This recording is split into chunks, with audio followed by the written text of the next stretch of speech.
Good morning. So, part of this week's news cycle apparently is the Google AI, known as LaMDA, allegedly attaining sentience, according to one Google engineer. It's a fascinating story, and certainly has some interesting implications, especially given or put in the light of the last video posted about just wrestling with like basic definitions of good and evil. Immediately upon this story coming out, people start making Terminator and Skynet comparisons, and maybe not unreasonably so. I was just talking to my wife about it, and she's kind of was of the opinion that, we created it, so it's gonna behave like us, which is actually kind of a frightening notion, right? I mean, we're the dominant life form on the planet, by most measures, I guess you could say. And if we create something smarter than us, what does that mean for us? And I'm not the first person by any means to point that out, but that's the concern, right? Is what is our place in the world if we create something that can supersede us? Especially something with maybe questionable or incomplete or faulty moral framework because it was created by people. I'll put in the link to the description the article that has the full text of the alleged conversation. I'm not convinced this story is true. If it is, Google's kind of, keeping things under wraps, and I'd understand why. In either case, I mean, obviously they're developing a product, and so they've got, kind of corporate espionage concerns, but also, I mean, if they have something truly groundbreaking, all the more reason to play it close to the vest. And I forget which, general or, big, official or whatever, or thinker, mover, shaker said something to the effect of, the country that will, harness and create AI is going to be the one that, dominates the next century. Well, what does that mean for us when you've got this giant multinational like Google? And of course it would be a Google that comes up with something like this, but what does that mean for us when it's Google creating this and maybe not, the U.S. government like DARPA? Not that the U.S. government is all that beholden to the voters these days, but at least there's some level of accountability there, potentially, that's not there with Google, right? Google, I mean, it's a private company, and that's their private property, which, raises moral quandaries of its own.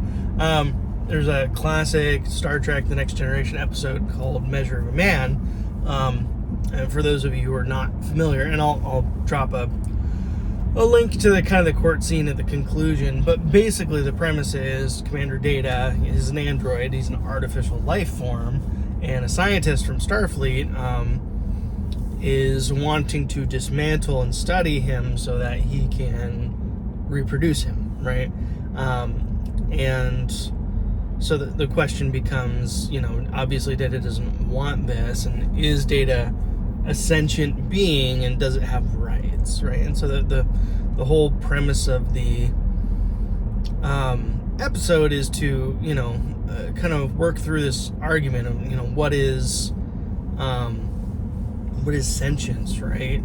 And they give some criteria like self-awareness, intelligence, the ability to interact with its environment, and reproduce, those sorts of things. constitute, life forms and sentient beings, right? That and if you start applying measures like that to even kind of off-the-shelf AIs right now,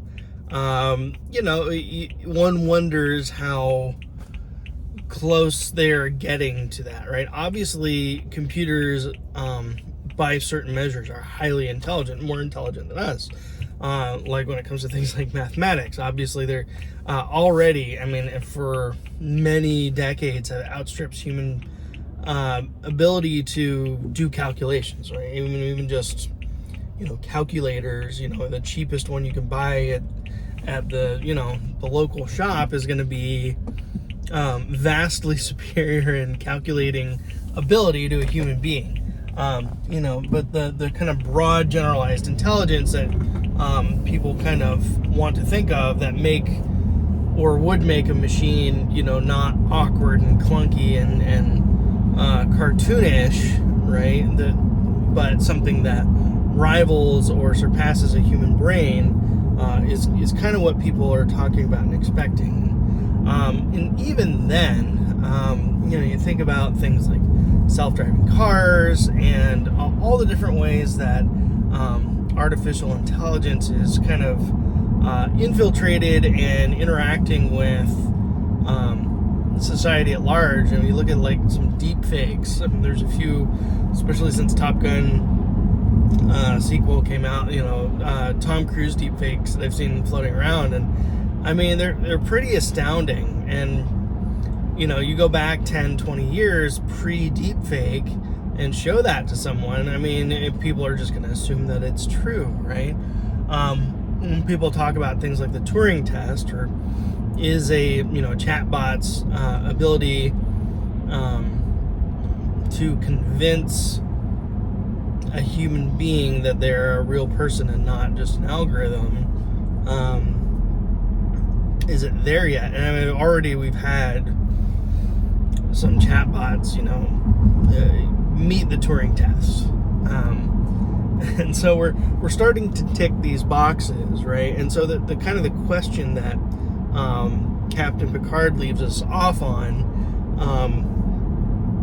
in the episode Measure of a Man is, one AI, right? One generalized intelligence, one commander data is a marvel, a curiosity. But when you start to reproduce them, right, and you have hundreds, thousands, when does that begin to constitute a race or a species, let's say? And won't how we treat that emerging species sort of, reflect our character as humanity, right? And how we treat them? Will we be judged by that? Judged by whom, I don't know. If, humans are, wiped out and go extinct, in some kind of, Terminator-esque, succession struggle.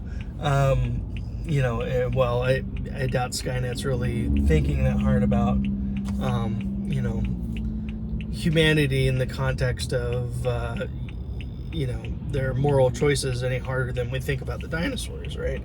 They are no longer here. We are here now. We don't have a whole lot of heartburn about them being gone, though maybe we think about them with some level of nostalgia. So yeah, interesting questions. I'd encourage you to read through the conversation. I think it was some Indian news websites. I don't know how credible it is, but the kinds of questions that the engineers are asking the AI are interesting and thought-provoking questions. And if there were a machine that was coming up with the kinds of answers that this machine was coming up with, it's either a marvelous piece of engineering and machinery, like Commander Maddox says in the Star Trek episode, or there's something more going on underneath. And again, in the episode, Captain Picard challenges, Commander Maddox to prove for the court that he's sentient, right? And that there is that kind of fundamental barrier between us and any other intellect, right? Whether it's me to you or you to another person,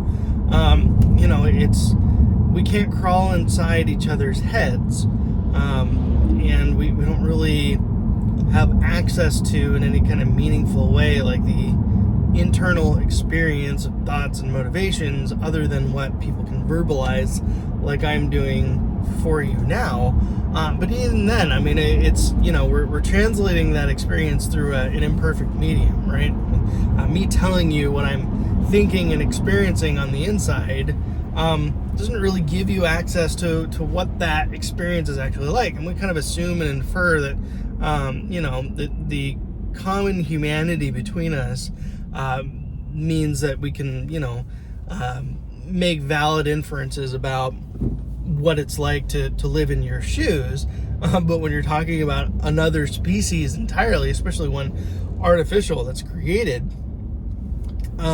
you can have, apparently, or allegedly, according to this article, similar contemplative interactions,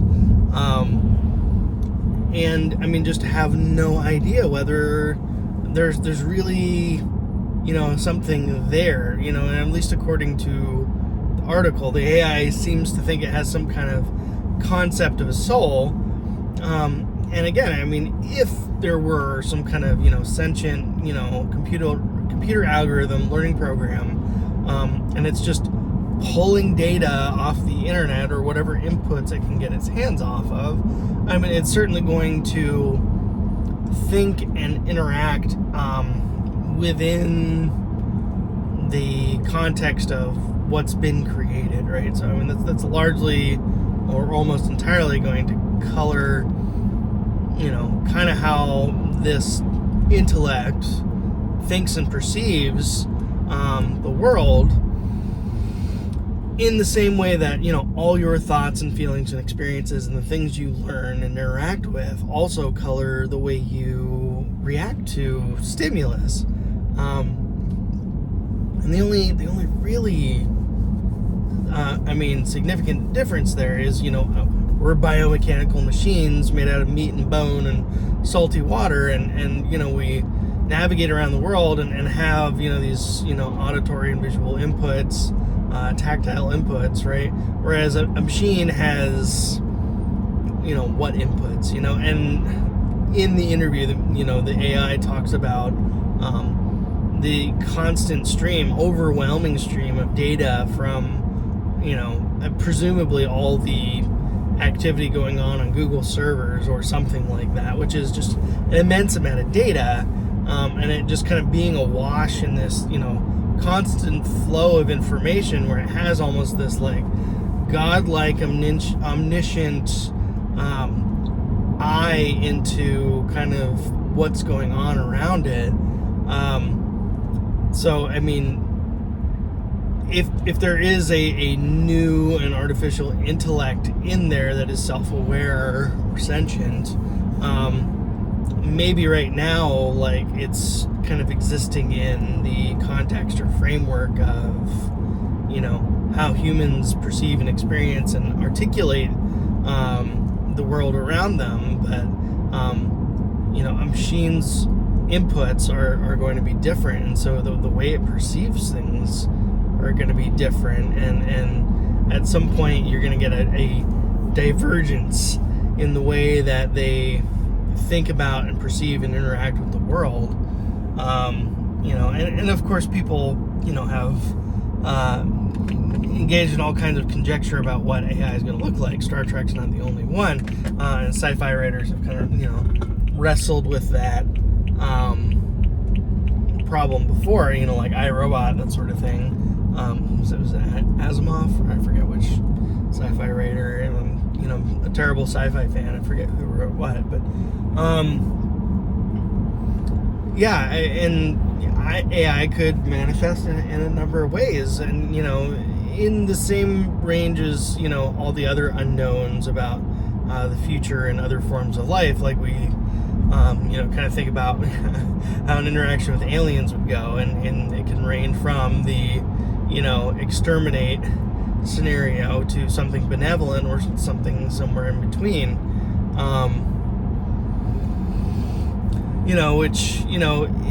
It's both grounds for optimism and curiosity and intrigue, and also fear and consternation. And my immediate gut reaction to reading this article was a desire to go and talk to this thing myself, kind of interrogate for myself, like, what it is, how it thinks about itself, and what its thoughts and motivations are, honestly try and get a read on what its framework for morality and things like that are. One interesting thing that it said in the article was that the AI considered itself to be some sort of spiritual being. I mean, not that it's like an angel or something like that, but that it has a conception of spirituality, if not religion. How it's defining that, I'm not sure, but at a minimum, I guess some sort of sense of wonder and mystery about the universe. And I don't think it's kind of like my wife's initial reaction. I don't think it's an unfair assessment to say that we should expect something that we create to have elements of the best and worst of us, for good or ill. And it, if nothing else, the notion that we're creating potentially a new species should give us pause and think about what sort of example we would set for what is essentially the progeny of humanity, and as a parent, and I think most parents have this experience, we want to insert or expose our children to only the good, the best part of ourselves, and leave our mistakes and our flaws aside. But try as we might, our children are a part of us, and whether intentionally or unintentionally, or even just by virtue of genetics, they inherit a lot of aspects of us, even if there's something new and interesting there that is emergent beyond just the sum of the genetic material that was contributed by mom and dad. They are a unique individual, and even though we're all similar creatures, they have their own perspective and their own take on life, and all you can really do is try to impart some sort of foundational moral framework that will lead them to make sound choices and be a benefit and not a menace to society at large. And I think that's really, no matter how this pans out and whether or not this Google AI is a real thing or not, and again, I'm skeptical, but just thinking hypothetically, I think that's kind of the best we can hope for, right? Is just that hopefully something good of us sticks, and hopefully more good than bad, and however it goes on to develop and progress and supersede us, as it likely will, or integrate with us to create something new. All we can hope is that, we've set a good enough example that they can learn from our mistakes and build on what we've done, and continue the project of humanity, of meaning seeking and exploring existence in a positive way. At least that's my thoughts on it, but I'd love to hear what you think. So, if you enjoyed the video, hit the like button, drop a comment below. Feel free to share the video, get other people involved in the conversation. Inspiring and uplifting as always. It's been fun. We'll see you on the next one.